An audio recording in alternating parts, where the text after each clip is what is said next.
할렐루야. 아멘. 4월은 네가 복이 있도다 라는 주제로 말씀을 전하고 있습니다. 우리가 지난주에는 십자가만을 바라보는 그 신앙 고백이 있는 자만이 삶의 자리를 옮길 수 있고, 그럴 때 거룩한 교회가 설 수 있다고 전하였습니다. 그리고 4월 마지막 주 설교는 바로 하나님의 일입니다. 한번 따라 읽어볼까요? 하나님의 일. 예, 하나님의 일이죠. 이 오늘 본문 상황을 보면은 예수님이 베드로에게 말씀하세요. 너는 반석이다 라고 어제 말했잖아요. 예, 근데 그 베드로와 예수님의 이 대화가 오늘 본문의 그 상황입니다. 예수님은 저희들에게 이제 말씀하시면서 경고하세요. 내가 그리스도인 것을 아무에게도 알리지 말라고 당부하셨습니다. 이 구원자이신 예수님을 구원자라고 알리지 않은 그 이유에 대해서는 여러 가지 이유가 있겠지만은 대표적인 것들이 이제 아직 예수님의 사역이 끝나지 않았기 때문일 수도 있고요. 또 하나는 이 알림으로써 사람들에게 방해를 받지 않기 위해서일 수 있을 것입니다. 어쨌든 이제 예수님께서 이때부터 저희들에게 앞으로 일어날 일들에 대해서 말씀하신 본문이 바로 오늘 본문입니다. 어떤 내용인가요? 이 본문을 보면은 예수님 말씀하신 것을 이렇게 세 가지로 구분할 수가 있습니다. 첫 번째는 예루살렘으로 간다는 것하고, 그 다음에 거기서 고난과 죽임을 당하신다는 것이죠. 마지막에 부활하신다는 내용입니다. 지금 이 내용을 한마디로 요약하면 뭐죠? 바로 하나님의 일, 곧 십자가의 사역을 말합니다. 그런데 베드로는 예수님이 이 땅에 오신 이유에 대해서 분명히 알려주셨어요. 내가 이렇게 할 것이고 이렇게 될 것이고 이렇게 될 것이다 라고 말씀하셨는데, 그때 베드로는 예수님을 붙들고 말합니다. 주님, 절대로 그럴 수 없습니다. 주님, 이런 일이 결코 일어나지 않을 것입니다 라고 예수님 붙잡고 말한다는 것이에요. 아주 강하게. 이 다른 번역 성경을 보면은 쉬운 성경이나 새 번역이나 다른 성경을 보더라도 이 베드로가 아주 흥분된 목소리로 절대 안 된다고 이렇게 말하는 거 볼 수 있어요. 특히 새 번역을 보면은 새 번역에 이런 말이 나옵니다. 대들었다. 예. 예수님에게 대들었다고 말해요. 그만큼 아주 강한 어조로 절대 안 된다고 아주 완강하게 거절한 것을 볼 수 있습니다. 그게 지금 베드로의 그 말이었어요. 근데 그때 예수님께서 뭐라고 말씀하시죠? 예수님을 뒤에서 붙잡고서 강한 어조로 말하는 그 베드로에게 예수님 말씀하세요. 사탄아, 내 뒤로 물러가라. 네가 나를 넘어지게 하는구나 라고 말씀하십니다. 예수님은 지금 베드로에게 사탄아 라고 말씀하십니다. 분명 이 전을 보면은 너는 복이 있는 자야, 반석이야 라고 말씀하시는 불구하고 지금 예수님은 사탄이라고 말씀하시면서 반듯한 돌이 아닌 오히려 걸림돌이라고 지금 말하고 계신다는 것이에요. 신약에서 보면은 예수님이 욕을 할 때 가장 욕을 많이 하는 사람이 누굴까요? 예수님이 쟤는 진짜 넌 뭐라고 말할 때 예수님이 가장 많이 말을 한 사람은 바로 사두개인과 바리새인입니다. 사두개인과 바리새인이 그 악한 사람을 보고서도 예수님은 말씀하시기를 독사의 자식들아 이렇게 말씀하셨는데, 아니 지금까지 쫓아다니고 따르는 그 베드로에겐 지금 사탄아라고 말씀하셨다는 거예요. 사탄아라고. 어떻게 생각하세요? 자기가 오히려 고난을 극복하는 사람들한테는 독사의 자식들 이렇게 말씀하시지만, 함께 생활하고 함께 잠잠했던 그 베드로에게 지금 사탄아라고 말씀하신다는 거예요. 저는 보면서 너무 가혹한 거 아닐까?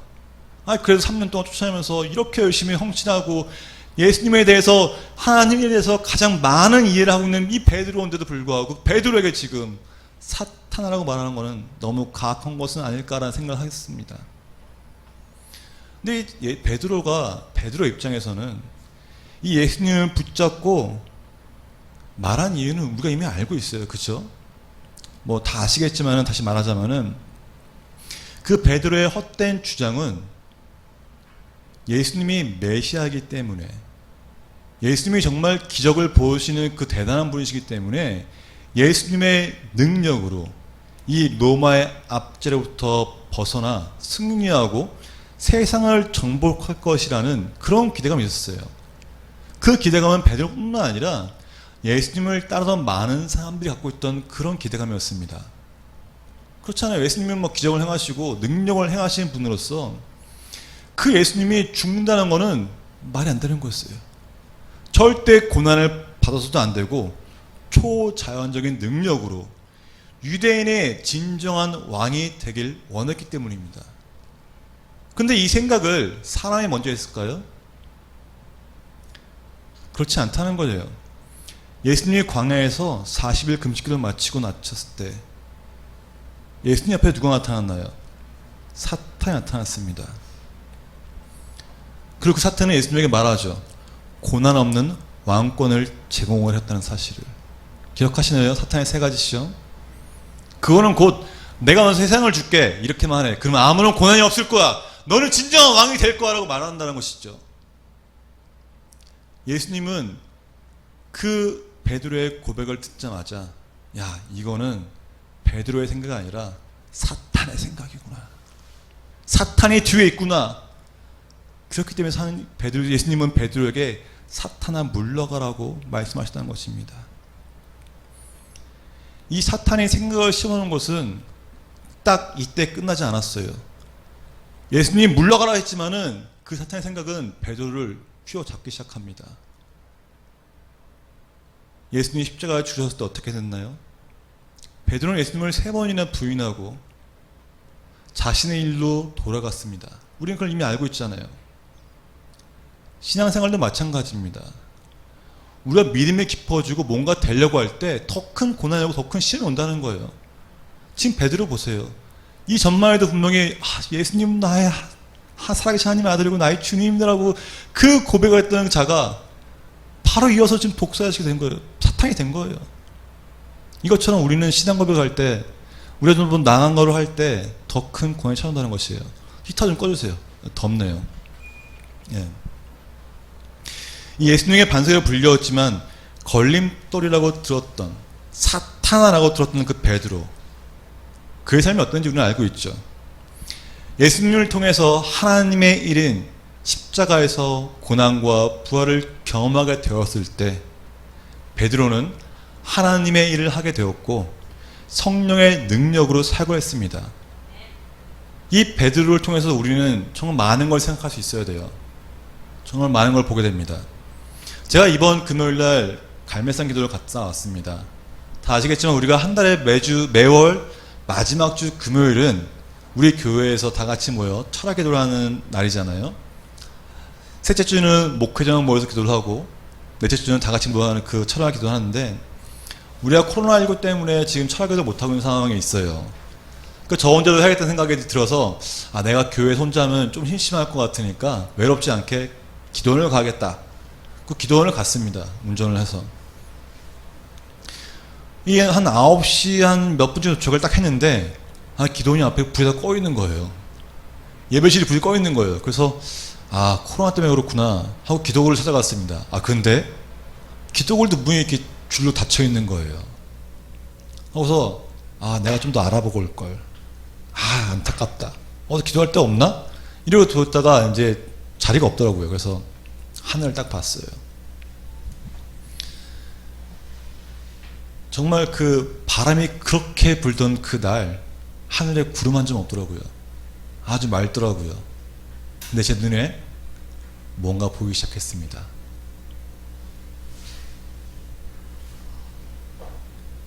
그 천명한 밤하늘에 비행기 2대가 이렇게 지나가는 거예요. 쫙 지나가더라고요.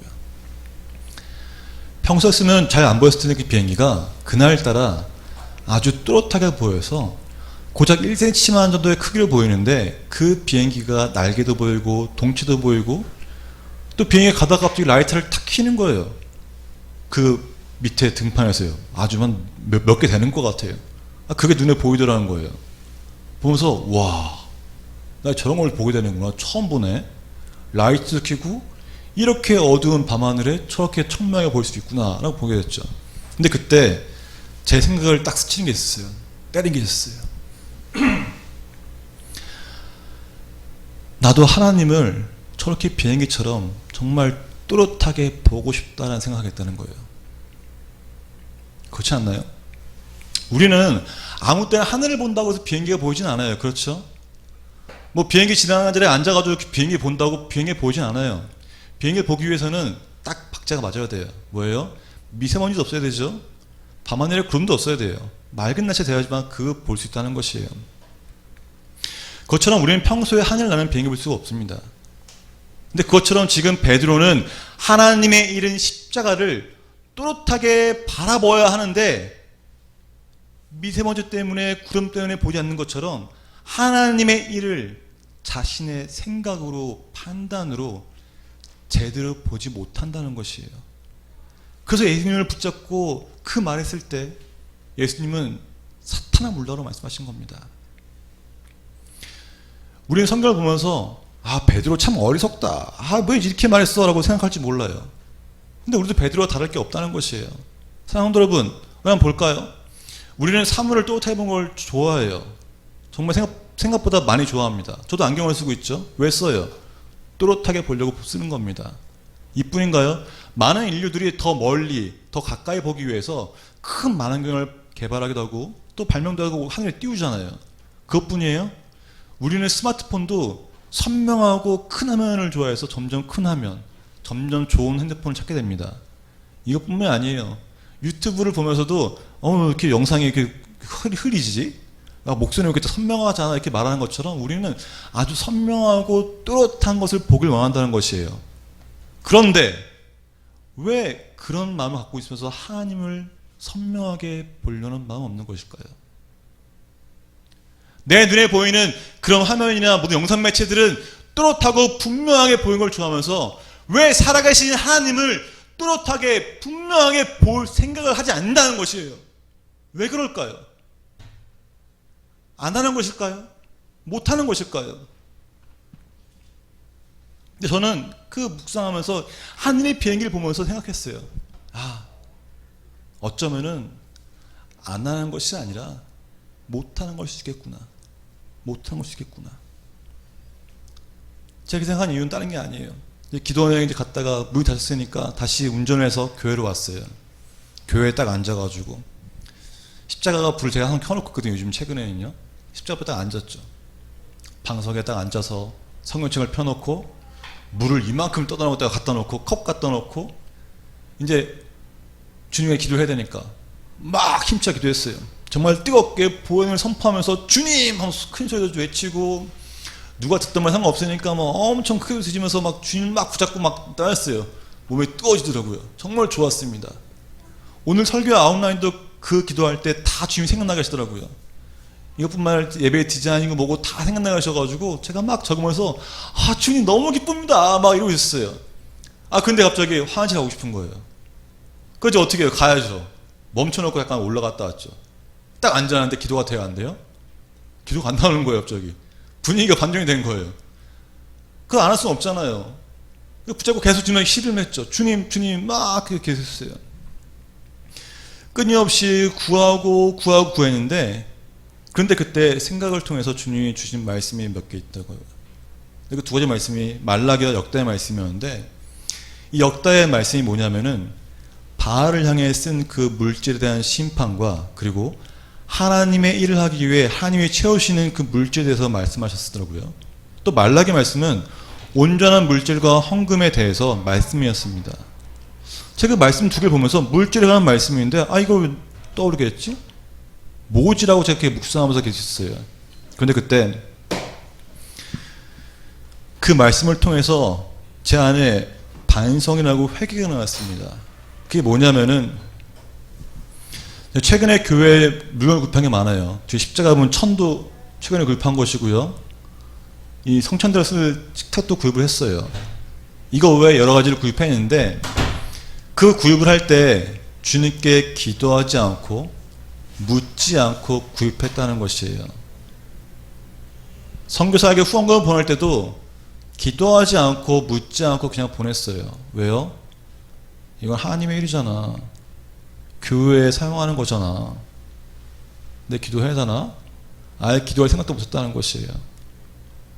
근데 주님이 그 말씀을 통해서 네가 정말 이 작은 물질도 하나님 앞에 온전히 쓰임받기 위해서는 묻고 나가는 걸 깨닫게 하시는 거예요. 제가 그때 알았어요. 아, 주님, 내가 앞전에는 주님의 영광을 위해 기도하고 이제는 주님께 물으려고 나왔는데 내가 주님께 회개하지 않은 것들이 해결되지 않으니까 주님과 이게 교제가 안 되는군요. 그때 제가 회개를 하고 주님 죄송하다고 그러고 용서를 빌고 나아갔죠. 내 뜻이 정말 이건 하나님의 일이니까 당연히 될 거라고 생각했던 그 모든 것들은 결국 저만의 생각이었다는 것이에요. 제 판단이고요. 하나님의 뜻은 다를 수 있다는 것입니다. 그게 하나님의 일이 허락하신 것일지라도 하나님께 당연할지라도 기도하고 묻는 것이 우리가 해야 할 일이라는 것을 이 말씀을 통해 깨닫게 하셨다는 것이에요. 제가 우리가 알게 모르게 이 당연하고 이건 좀 옳다고 생각하는 것들이 하나님의 일을 방해하는 걸 수 있습니다. 지금 베드로가 말한 것들은 베드로의 입장에서 보면은 너무나 당연한 것이었어요. 그 헛된 생각을 주는 것이 바로 사탄의 속삭임인데 이런 속삭임은 그 하나님의 일이라는 이 목회나 사역이라는 것에 국한되어 있지 않다는 것입니다. 우리의 생활 가운데, 우리의 삶 가운데, 또 부부 생활 가운데에 그 속삭임이 있다는 것이에요. 예를 들어서 제가 어제 저녁에 이제 설교를 준비하고 있는데 아내에게 카톡이 왔어요. 여보, 우리 냄비를 사야 될 것 같아. 그 링크를 이렇게 보내주더라고요. 제가 딱 보는 순간 몇 가지 생각이 들었어요. 아니, 냄비?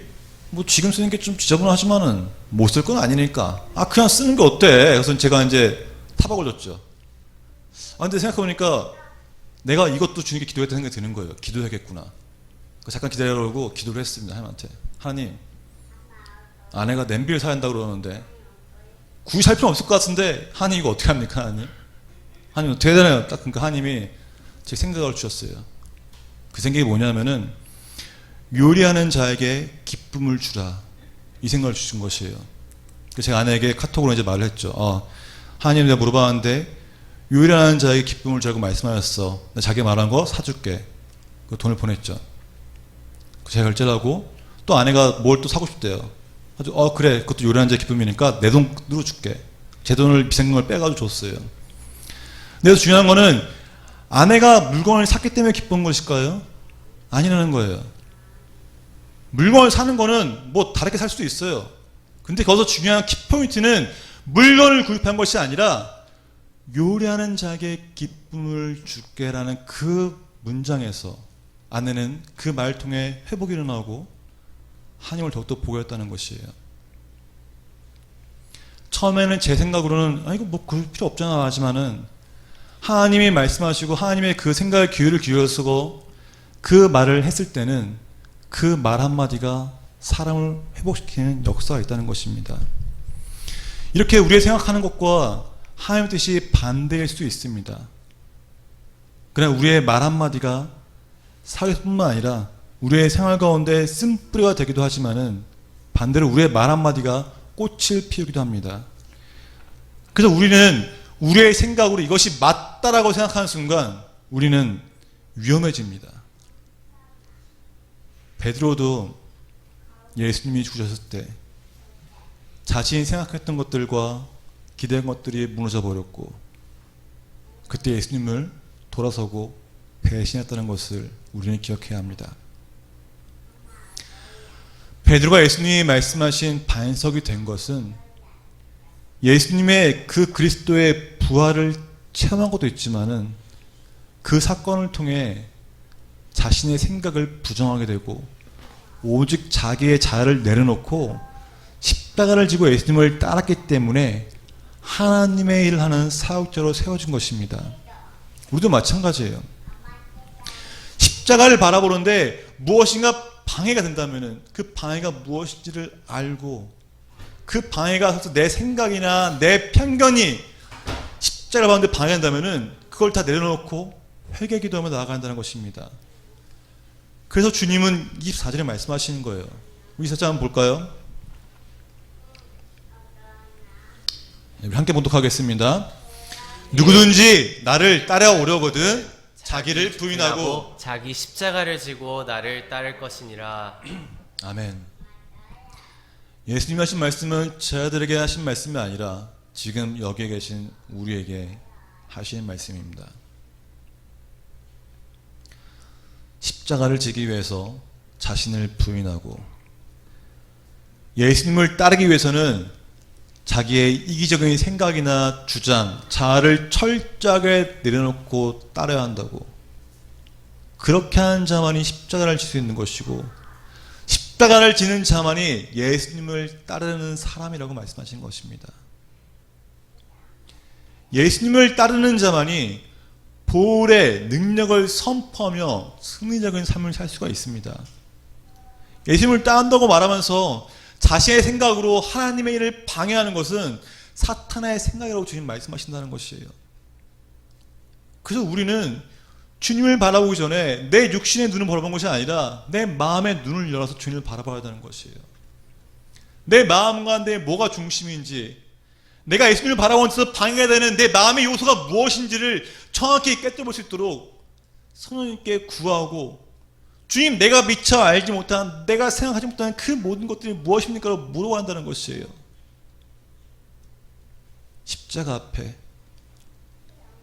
나의 감추었던, 보이지 않던 죄를 회개하고 나아갈 때 예수의 십자가를 정확히 바라볼 수가 있습니다. 아멘. 정확히 예수의 십자가를 바라보고 예수를 따르는 자만이 승리의 삶을 살 수 있습니다. 아멘. 왜요?